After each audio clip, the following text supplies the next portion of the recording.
So when we're talking about the law, right?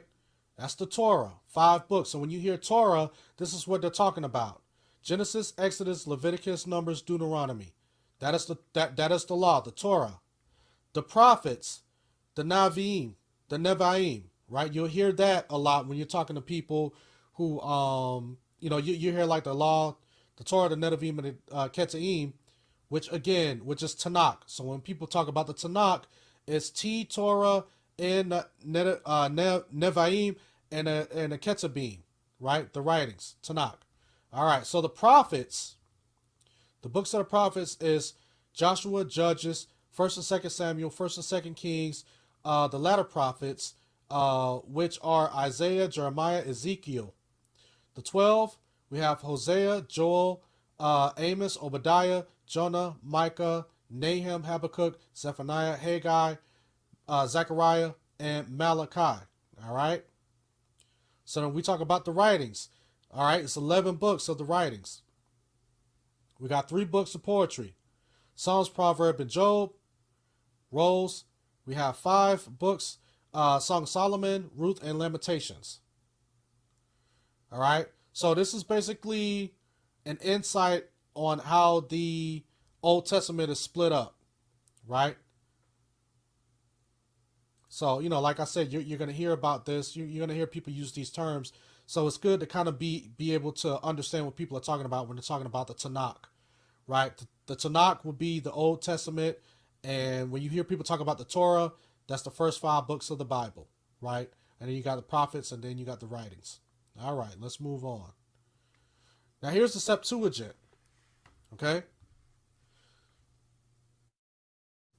So the Septuagint has 53 books. Did this say how many? Okay, yeah. Okay, so this is the Tanakh. This is according to the Masoretic text. I don't mean to skip over that. So the Masoretic text has 24 books. So when you hear about the Masoretic text, this is what it is talking about, the 24 books. And this is how they group them all together, all right? So now we're talking about the Septuagint. You'll hear people talk about the Greek Septuagint, right? And this is how the Greek Septuagint group all of their books together, right? So then you have the law. You still have the 5 books: Genesis, Exodus, Leviticus, Numbers, Deuteronomy, right?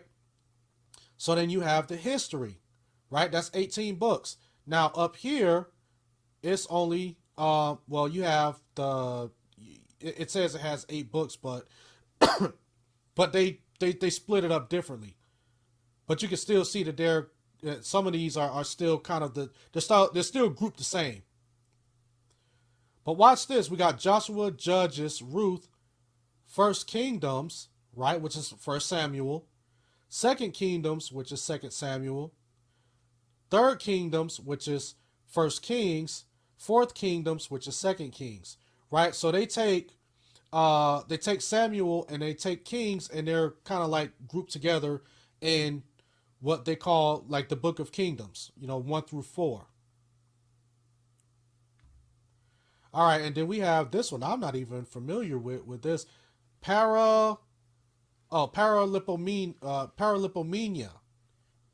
Okay, so that would be 1st Chronicles. And then you got 2nd Paralipomenia, which is 2nd Chronicles. And then we have Esdras, 1st Esdras, which is Ezra. You hear people talk about Esdras. You hear some people referring to Esdras. That's Ezra, 1st and 2nd Esdras. And 2nd Esdras is basically Nehemiah. And then we have Esther. And then look at this. Now here's some apocryphal writings here. Judith, Tobit, 1st and 2nd Maccabees, 1st Maccabees all the way to 4th Maccabees. Now this is the Greek Septuagint. Now this is why people will say that there's some beef here, because see, you don't see these books in the Masoretic text. They're not listed in the Masoretic text. But in the Greek Septuagint, you have these apocryphal books, which is Judith, Tobit, 1st through 4th Maccabees. And that's why you would hear certain people, especially like Hebrew Israelites, who will refer to these books. That's why they will hold like Maccabees and Tobit and Judith, like they will hold these books in high regard as scripture, because it is in the Greek Septuagint, and we get a lot of our literature from and translations from the Greek Septuagint. But we can see there's already some beef, right? But watch this. Here's the book of prophecy. I'm sorry, prophecy, right? 21 books. Hosea, Amos, Michael, Joel, Obadiah, Jonah, Nahum, Habakkuk, Zephaniah, Haggai, Zechariah, Malachi, Isaiah, Jeremiah. All right, here we go. Baruch. You hear Hebrew Israelites refer to Baruch. Lamentations, the letter of Jeremiah, Ezekiel, Susanna, Daniel, Bel and the Dragon. Now I don't know if I've heard them, speak too much about those particular books, but I know that Baruch. Let me see. When you talk about Maccabees, all of those other books, yeah, they hold those in high regard with Scripture. But once again, we're gonna end up going through all of that. So basically, I'm just showing you right now the different compilations of the Old Testament. And this is now you can start to get an understanding as into why people read the Apocrypha, why people would say certain things like there's been books that was taken out of the Bible. Because in the Greek Septuagint and in some of these other Bibles, they were there. They was there in some of these earlier writings. So how can we draw certain translations from the Greek Septuagint and we can read those things today in some of our modern Bibles, but we just gonna, do away with Maccabees, Judah, Tobit. So this is where the beef comes in. So hopefully, yeah, I know it sounds like a big spaghetti mess right now, but we're gonna try to untangle all of this as we go through. All right, so here's the Roman Catholic Old Testament according to the Jerusalem Bible, 46 books. Again, now it seems like that the law never changes, right? We got the 5 books. We have Genesis, Exodus, Leviticus, Numbers, Deuteronomy. Don't change. We don't have anything that's added. Okay? And then we have the history, which is Joshua, Judges, Ruth, 1st and 2nd Samuel, 1st Kings, 2nd Kings, Chronicles, Ezra, Nehemiah. Here we go. We got Tobit again. We got Judith, Esther with additions. Okay, we're going to talk about that too. There's a book of Esther with some extra writings in it. And we have 1st and 2nd Maccabees. So what's different between this one and what is this, the Greek Septuagint here? Yeah. You have 2 Maccabees here, but then you have 1st and 2nd Maccabees, but you don't have 3rd and 4th here. And again, hopefully we'll end up covering all of that. But here's the books of wisdom. Job, Psalms, Proverbs, Ecclesiastes, Song of Songs, Wisdom, and Ecclesiasticus. Grace of peace, Rick C. And then we have prophecy. We have 18 books. Isaiah, Jeremiah, Lamentations, Baruch. Here's Baruch again.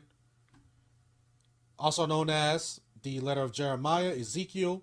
I'm sorry, including the letter of Jeremiah, Ezekiel, Daniel with additions. They got